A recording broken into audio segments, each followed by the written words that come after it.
So very good morning. आज अपन इस lecture के अंदर बात करने वाले हैं आपके जो फिशीज है, जो आपकी मछलियां हैं, उनके अंदर माइग्रेशन आखिरकार किस तरह से होता है और माइग्रेशन के क्या टाइप्स होते हैं और माइग्रेशन की क्यों जरूरत पड़ती है। यदि मान लीजिए आपके सामने एग्जाम के अंदर क्वेश्चन आ जाता है कि भाई जो आपकी मछलियां हैं, जो पीसीज है या फिश है, इनके अंदर आपको माइग्रेशन को एक्सप्लेन करना है, या तो इस तरह से आपके सामने क्वेश्चन आ जाएगा तो भी आपको यही करके आना, या आपसे डायरेक्ट ही पूछ लेगा कि भाई जो माइग्रेशन होता है उसके कितने टाइप्स होते हैं, कौन कौन से टाइप्स है, उन टाइप्स को आप एक्सप्लेन कीजिए। या फिर एक पर्टिकुलर जो माइग्रेशन होगा उसका नाम दे दिया जाएगा एक आधे नंबर के अंदर और पूछ लिया जाएगा कि इसको एक्सप्लेन कीजिए। तो माइग्रेशन फिशेज के अंदर किस तरह से होता है, ये सारे के सारे क्वेश्चन किस तरह से पूछे जा सकते हैं, क्या आपको लिख के आना है, कैसे करना है, आज वाली इस वीडियो के अंदर अपन सब कुछ देख लेंगे। तो वीडियो काफी इंपॉर्टेंट रहने वाली है। एंड देखिए, यहां सिर्फ अपन समझेंगे, इसके जो कंप्लीट डिटेल के अंदर नोट्स रहेंगे वो नोट्स आपको टेलीग्राम चैनल पे मिल जाएंगे, तो वहां से इजीली आप उनको डाउनलोड कर लीजिएगा। यहाँ सिर्फ अपन समझते हैं, नोट्स वगैरह की आपको टेंशन बिल्कुल भी नहीं लेंगे, सारे के सारे आपको टेलीग्राम पे मिल जाएंगे। बाई चांस टेलीग्राम नहीं चलाते हैं तो इंस्टाग्राम पेज को फॉलो कर लीजिए, एंड जो आपका व्हाट्सएप पेज है उसको फॉलो कर लीजिए, सारी जगह आपको नोट्स है वो मिल जाएंगे। तो चलिए, आज अपना मेन फोकस रहेगा कि माइग्रेशन आखिरकार क्या होता है और माइग्रेशन फिशीज के अंदर किस तरह से होता है। तो चलिए, सबसे पहले अपन बात कर लेते हैं कि आखिरकार माइग्रेशन क्या है। जो आपका माइग्रेशन वर्ड है उसको अपन देख लेते हैं, आखिरकार माइग्रेशन की डेफिनेशन क्या होती है। माइग्रेशन की एक्चुअल में डेफिनेशन क्या होती है कि सपोज कीजिए, जैसे मैं फॉर एग्जांपल समझाता हूं कि फिलहाल देखिए मैं यहां खड़ा हूं, मैं यहां से क्या हो गया, यहां पे आ गया, मतलब एक जगह से क्या आ गया दूसरी जगह पे। एक पैलेस से दूसरी जगह पे आना मतलब एक पैलेस से दूसरे पैलेस के ऊपर आना, ये पूरा का पूरा जो फिनोमिना है ये क्या कहलाता है, माइग्रेशन कहलाता है। तो सीधी सी एक्चुअल के अंदर क्या, देखिए माइग्रेशन क्या हो सकता है, या तो मैं टेम्परेली यहीं पे ही रहने लग गया कि भाई यहीं रहूंगा, या फिर मैं थोड़ी देर यहां आ गया, फिर यहां चला गया, यहां आ गया। ये क्या होता है आपका, क्या होता है, मतलब टेम्परेली होता है। एंड परमानेंट क्या होता है कि भाई मैं यहीं रह गया, वो कौन सा हो जाएगा, परमानेंट माइग्रेशन हो जाएगा। तो माइग्रेशन की एक्चुअल में डेफिनेशन क्या हो जाती है कि moving from one palace to another palace, मतलब एक जगह से दूसरी जगह पे चले जाना। मान लीजिए एक जगह ये है, एक जगह ये, यहां से या तो यहां आ जाना, यहां से यहां आ जाना, मतलब इस तरह से क्या होना, मूव करना, ये आपका क्या कहलाता है, माइग्रेशन कहलाता है। ये क्या हो सकता है, या तो आपका परमानेंट हो सकता है या आपका क्या हो सकता है, टेम्परेरी हो सकता है, कौन, माइग्रेशन। चलिए, ये तो अपन ने एक डेफिनेशन देख ली कि भाई माइग्रेशन क्या होता है। अब देखते हैं कि जो मछलियां होती हैं, जो फिशेज होती हैं, उनके अंदर माइग्रेशन कैसा होता है। तो पूछ ली जाएगी फिश माइग्रेशन को एक्सप्लेन कीजिए, तो आपको थोड़ी सी पहले डेफिनेशन बतानी पड़ेगी आखिरकार फिश आपका जो आपका माइग्रेशन है वो कैसे होता है। तो फिश माइग्रेशन क्या है, the mass movement of fish, मतलब फिश का क्या होता है, मास मूवमेंट ऑफ एक पैलेस, मतलब मछलियों का एक जगह से दूसरी जगह पे चले जाना क्या कहलाता है, माइग्रेशन कहलाता है। अब इस माइग्रेशन की आखिरकार क्या जरूरत पड़ी, कि मछलियों को आखिरकार ऐसा किस चीज की जरूरत पड़ गई कि उनको एक जगह से दूसरी जगह पे जाना पड़ा। तो मेनली इनका क्या रहता है, या तो ये किसी फूड के लिए जाती है, भोजन प्राप्ति के लिए, मान लीजिए कोई जगह रह रहे हैं वहां पे इनको फूड प्रॉपरली नहीं मिल रहा है तो क्या करेंगे, अपना स्थान चेंज कर लेंगे। या फिर किसके लिए जाते हैं, रिप्रोडक्शन के लिए, मतलब जहां पे मतलब वो रह रहे हैं वहां का एनवायरमेंट सही है, वहां की सिचुएशन सुटेबल नहीं है, तो वो क्या करेंगे, दूसरी जगह जाएंगे और वहां जाके क्या करेंगे, रिप्रोडक्शन की प्रोसेस कंप्लीट करेंगे और वापस उसी जगह पे आ जाएंगे। तो इस तरह का माइग्रेशन होता है, वो आपको किसमें देखने को मिलता है, फिशेज के अंदर देखने को मिल सकता है। जैसे कि आप देख रहे हैं फिशेज क्या कर रही है, माइग्रेट कर रही है एक जगह से। देखिए यहां से आप देखिए कि कितनी सारी फिशेज थी, लेकिन धीरे धीरे जैसे इनको सुटेबल इन्वायरमेंट चाहिए तो इन इन्वायरमेंट के अंदर देखिए धीरे धीरे जा रही है, माइग्रेट कर रही है, और जहां पे इनको सुटेबल जगह मिलेगी वहां पे जाके ये रिप्रोडक्शन की प्रोसेस कर सकते हैं। या मान लीजिए कि यहाँ इतनी संख्या में ज्यादा रह रहे हैं तो सीधी सी बात है कि फूड सबको बराबर नहीं मिल रहा है, तो ये फूड की तलाश के अंदर भी दूसरी जगह माइग्रेट कर सकती है। तो वही अपन एक दूसरी डेफिनेशन यदि देखने की कोशिश करें तो आपका माइग्रेशन जो फिश का होता है वो एक क्या होता है, रेगुलर फिनोमिना होता है, मतलब हर बार हर जगह आपको क्या होगा, रेगुलर फिनोमिना होता है, नॉर्मल चीज होती है फिशेज के अंदर। तो ये क्यों होता है, वही चीज वापस आ गई, फीडिंग के लिए एंड रिप्रोडक्शन के लिए आखिरकार ये प्रोसेस होती है। चलिए आगे बात करते हैं। आगे बात करें तो अब बात वो आ जाती है कि भाई इनको माइग्रेशन की जरूरत क्यों पड़ी, आखिरकार क्या ऐसी नीड हो गई इनको कि इनको माइग्रेशन करना पड़ा। तो कुछ एक पॉइंट जैसे कि हम डिस्कस करते हैं, उसके बाद टाइप्स देखेंगे कि माइग्रेशन आखिरकार कितने टाइप्स का हो सकता है। तो नीड की जरूरत पड़ गई, सबसे पहले देखिए मैंने अभी बताया था किसके लिए, फीडिंग माइग्रेशन। फीडिंग माइग्रेशन का मतलब हो गया कि भाई इनको भोजन की तलाश करनी है, जहां भी रह रहे थे वहां भोजन इनको नहीं मिल रहे, तो उसकी तलाश के अंदर क्या है, ये आगे चले जाते हैं। तो पर्पज क्या हो गया, फीडिंग माइग्रेशन का मेन पर्पज क्या हो गया कि इनको सर्च करना है, फूड नहीं मिल रहा है, फूड को सर्च करने के लिए, नाम से पता पता चल रहा है फीडिंग की, मतलब ऐसा माइग्रेशन जिसके अंदर क्या करती है मछलियां एक जगह से दूसरी जगह क्यों जाती है, फूड प्राप्ति के लिए जाते हैं। हिंदी में लिखना चाहते हैं तो आपको कंप्लीट ऐसे लिखना पड़ेगा।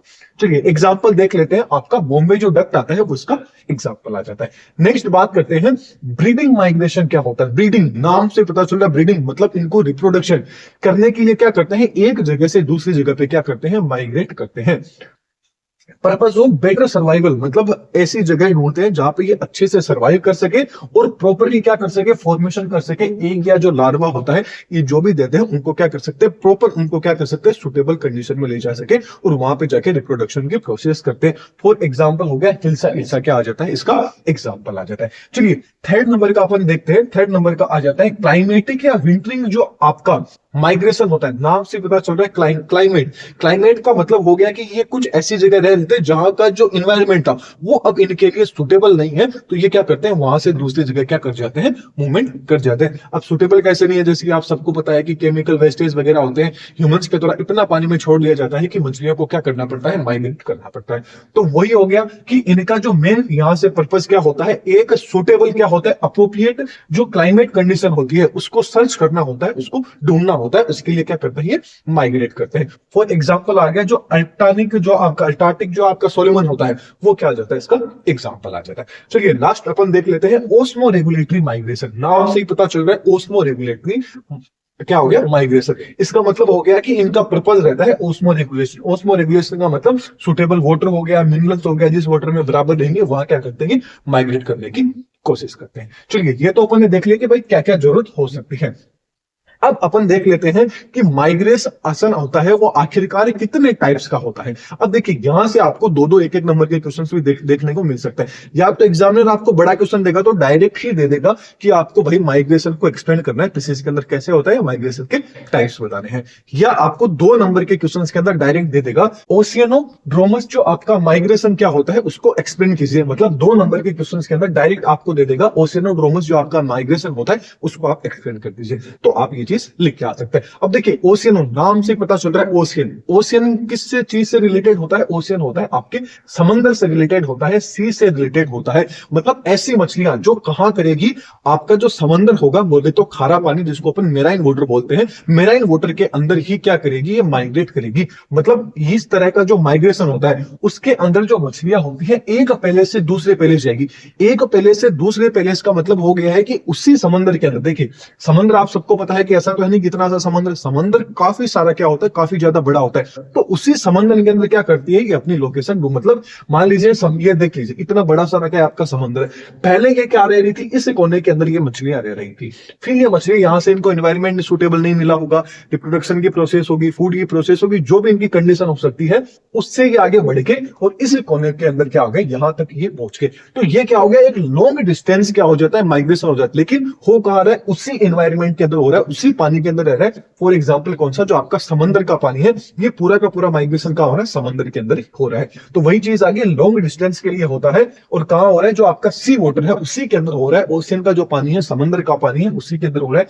रीजन क्या है, रीजन है इनका फीडिंग एंड क्या आ जाता है, एग लेइंग। मतलब इनको क्या करना है, एग लेइंग करनी है, या इनको फूड की जरूरत है, या जहां कमी हो चुकी है सुटेबल एनवायरमेंट ढूंढ रहे, चाहे अच्छे से रिप्रोडक्शन की प्रोसेस कर सके। इसलिए क्या होता है, आपका इस तरह का माइग्रेशन देखने को मिलता है। लेकिन फिर अब याद रखिएगा मेन इनका पर्पज क्या रहता है कि या तो ये फूड के लिए जाएगी या एग लेइंग के जाए। जैसे ही इनका पर्पज पूरा हो जाता है, जैसे ही इनका पर्पज पूरा हो जाता है, ये अपने वापस उसी एनवायरमेंट के अंदर क्या आ जाते हैं, उसी जगह अपना क्या आ जाता है, वापस आ जाता है। वेरी वेरी इंपॉर्टेंट है, ये चीज आपको याद रखना है कि ये क्या होता है, जैसे ही इनका काम पूरा हो जाता है वैसे ही क्या आ जाते हैं, सेम पैलेस के ऊपर क्या आ जाते हैं, ये वापस आ जाते हैं। फॉर एग्जाम्पल आ जाता है ट्यूनस फिश। जैसे कि आप ये वाले जो फिश देख रहे हैं, ये कौन सी होती है, सारी की सारी ट्यूनस फिश है।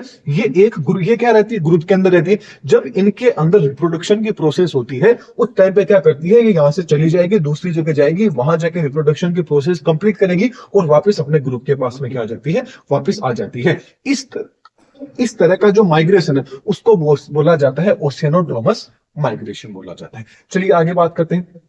नेक्स्ट बात करें तो आपका पोटेमोड्रोमस जो माइग्रेशन होता है वो क्या होता है? पोटेमोड्रोमस जो माइग्रेशन होता है वो ओनली फूड कहां देखने को मिलता है? जो आपके फ्रेश वाटर जो होता है उन मछलियों के अंदर देखने को मिलता है। जबकि जो इससे पहले वाला था वो आपको किन में देखने को मिल रहा था? सी वाटर जो मछलियां थी उनके अंदर देखने को मिल रहा था। ये आपके ओनली फूड जो रिवर में जो मछलियां रहती है, जो फ्रेश वाटर में रहती है, किसके अंदर देखने को मिलता है? जो आपकी फ्रेश वाटर फिशेज होती है उनके अंदर देखने को मिलता है। तो चलिए देखते हैं कि ये क्या करते हैं। ये भी कैसा होता है, एक प्लेस से दूसरी प्लेस पे जाती है, और क्या होता है, ये भी लॉन्ग डिस्टेंस होता है। मतलब अब पहले तो अपन एग्जांपल लिया था समुद्र का, अब एग्जांपल ले लेते हैं। ये आपका क्या फ्रेश वाटर है, मतलब एक तरह से एक नदी बह रही है। इस नदी के इस हिस्से से क्या होगी, ये इस हिस्से पे आएगी और इनको जिस भी चीज की जरूरत रहेगी, फॉर एग्जाम्पल जैसे मान लीजिए इनको फूड की जरूरत है या इनको एक लेइंग करना है, रिप्रोडक्शन की प्रोसेस करनी है, तो इस जगह से ये क्या आ जाएगी, यहाँ पर आ जाएगी। फॉर एग्जाम्पल बात करें तो आपकी क्या आ जाती है, केट फिश आ जाती है। कौन सी आ जाती है? केट फिश, जैसा कि आपके सामने एग्जाम्पल है। तो इस तरह का जो माइग्रेशन होता है उसको क्या बोलते हैं? पोटेमोड्रोमस माइग्रेशन बोलते हैं। तो हमेशा याद रखना, पोटेमोड्रोमस मतलब पोटेमो का मतलब ही किससे होता है? रिवर से होता है। पोटेमो वर्ड का मतलब क्या होता है? रिवर। मतलब इस तरह का माइग्रेशन नदी में देखने को मिलेगा। और इससे जो पहले अपन ने पढ़ा था ओशियनोड्रोमस, नाम से पता चल रहा है ओशियनो, मतलब ये आपका माइग्रेशन कहां देखने को मिलेगा? समुद्र के अंदर देखने को मिलेगा। चलिए अगला माइग्रेशन देखते हैं। अगला माइग्रेशन आ जाता है एनाड्रोमस माइग्रेशन। एनाड्रोमस नाम से पता चल रहा है एनाड्रोमस माइग्रेशन। एनाड्रोमस माइग्रेशन के अंदर क्या होगा, जो मछलियां होगी वो आपकी मेराइन वाटर से कहां आएगी? फ्रेश वाटर के अंदर आएगी। मतलब समंदर से कहां आ जाएगी? आपके नदी के अंदर क्या हो जाएगी? आ जाएगी। जो फ्रेश वाटर रहेगा वहां आ जाएगी। इनका पर्पज क्या रहता है यहाँ आने का? इनका पर्पज क्या रहता है कि ब्रीडिंग के लिए क्या करती है, ओनली फॉर रिप्रोडक्शन के लिए क्या होती है, खारे पानी से कहां आ जाती है? मीठे पानी के अंदर आ जाती है। मतलब समंदर के पानी से कहां आ रही है? Fresh water. जैसे कि आप देख रहे हैं ये क्या है, नदी वाला एरिया हो गया, मतलब सॉरी ये आपका समंदर वाला एरिया। इस समंदर से देखिए ये उछल रही है, उछल के कहां जा रही है? आपका जो नदी जहां से आ रही है अपोजिट डायरेक्शन के अंदर क्या कर रही है, ये आगे की ओर बढ़ेगी। जहां इनको सुटेबल कंडीशन देखेगी वहां क्या कर देगी, ब्रीडिंग की प्रोसेस स्टार्ट कर देगी। जैसे ही ब्रीडिंग की प्रोसेस आ जाती है वापस से अपने स्थान पे आ जाती है। फॉर एग्जाम्पल क्या आ जाता है, आपकी जो लेम्प्रे मछलियां आ जाती है उनके अंदर इस तरह का जो एनाड्रोमस जो माइग्रेशन है वो देखने को मिलता है। चलिए नेक्स्ट बात कर लेते हैं केटाड्रोमस।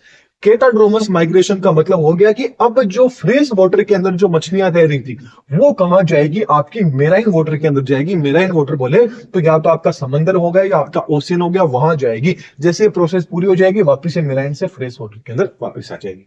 इनका भी जो मेन पर्पज रहता है वो क्या रहता है? ब्रीडिंग के लिए जाती है। ये क्या होती है, आपका जो फ्रेश वाटर होता है इससे मेराइन वाटर में जाती है, समंदर के पानी के अंदर चली जाती है। क्यों जाती है? क्योंकि इनको क्या करना होता है, ब्रीडिंग करनी होती है, इनको रिप्रोडक्शन की प्रोसेस कंप्लीट करनी होती है। फॉर एग्जांपल आ जाता है आपकी जो इल मछली आ जाती है वो इसके अंदर आपको आ जाती है केटाड्रोमस माइग्रेशन के अंदर। चलिए अगला माइग्रेशन देखते हैं। अगले माइग्रेशन की बात करें तो नाम से भी पता चल रहा है एम्फीड्रोमस। एम्फी का मतलब होता है दोनों, मतलब ऐसा माइग्रेशन जिसके अंदर फ्रेश वाटर से मेराइन वाटर में जा सकती है, मेराइन वाटर से फ्रेश वाटर, दोनों साइड के अंदर इस तरह का जो माइग्रेशन होता है वो देखने को मिलता है। किसके अंदर देखने को मिलता है? जो आपकी गेबीज फिश होती है उनके अंदर। लेकिन अब एक चीज यहाँ पे वेरी वेरी इंपॉर्टेंट है कि ये जो प्रोसेस होती है ना कि फ्रेश से मेराइन में जाना, मेराइन से फ्रेश में जाना, इसके लिए ये रिप्रोडक्शन के लिए नहीं जाती है, ये ओनली फॉर किसके लिए जाती है? फूड के लिए। लेकिन बाकी सारी थी, जब अपन ने केटाड्रोमस पढ़ा था, एनाड्रोमस पढ़ा था, उनके अंदर वो रिप्रोडक्शन के दौरान कहां जा रही थी? फ्रेश से मेराइन में जा रही थी, मेराइन वाली फ्रेश में आ रही थी। तो वो तो क्या किसके लिए जा रही थी? रिप्रोडक्शन करने के लिए जा रही थी। लेकिन एम्फीड्रोमस के अंदर जो आपकी गिबीज फिश होती है ये रिप्रोडक्शन के लिए मेराइन से फ्रेश में नहीं जाती, नहीं फ्रेश से मेराइन में आती है। ये ओनली फॉर जब इनको फूड नहीं मिलता है तब ये प्रोसेस ये करती है। तो इस तरह का जो होता है उनको उसको क्या बोला जाता है? एम्फीड्रोमस आपका माइग्रेशन बोला जाता है। आई होप आपको समझ में आ गया होगा कि माइग्रेशन आखिरकार कितने टाइप्स के होते हैं। सारे के सारे मैंने आपको बता दिए। जैसे एम्फीड्रोमस क्या होता है, केटाड्रोमस के अंदर क्या हो रहा है, फ्रेश से मेराइन के अंदर आ रही है। जबकि जो एनाड्रोमस था इसमें मेराइन से कहां आ रही है? फ्रेश के अंदर आ रही है। एंड जो आपका पोटेमोड्रोमस था इसके अंदर ही ओनली फॉर जो आपकी जो फ्रेश वाटर के अंदर मछलियां रहती है वो क्या करती है? लॉन्ग डिस्टेंस करती है उसी फ्रेश वाटर के अंदर, न कि मेराइन वाटर के अंदर। जबकि आपका जो आपका ओशियनोड्रोमस था, नाम से पता चल रहा है ओशियन, ये क्या करेंगी? समंदर के अंदर क्या करती है? लॉन्ग डिस्टेंस रखती है। रीजन क्या हो सकता है? फूड हो सकता है या आपका एक लिंक हो सकता है। आई होप आपको सारी चीजें समझ में आ गई। फिर भी कोई डाउट रहता है तो कमेंट सेक्शन में पूछ सकते हैं। एंड बीएससी सेमेस्टर के आपके जितने भी सेमेस्टर होंगे, साथ में जो एमएससी रहेगी, उसके कंप्लीट लेक्चर है वो इस चैनल पे देखने को मिलते रहेंगे। तो चैनल को सब्सक्राइब कीजिएगा, ज्यादा से ज्यादा लोगों को शेयर करना है। नोट्स का मैंने आपको बता रखा है, टेलीग्राम के ऊपर आपको मिल जाएंगे। तो चलिए नेक्स्ट लेक्चर में फिर मिलेंगे। Thank you.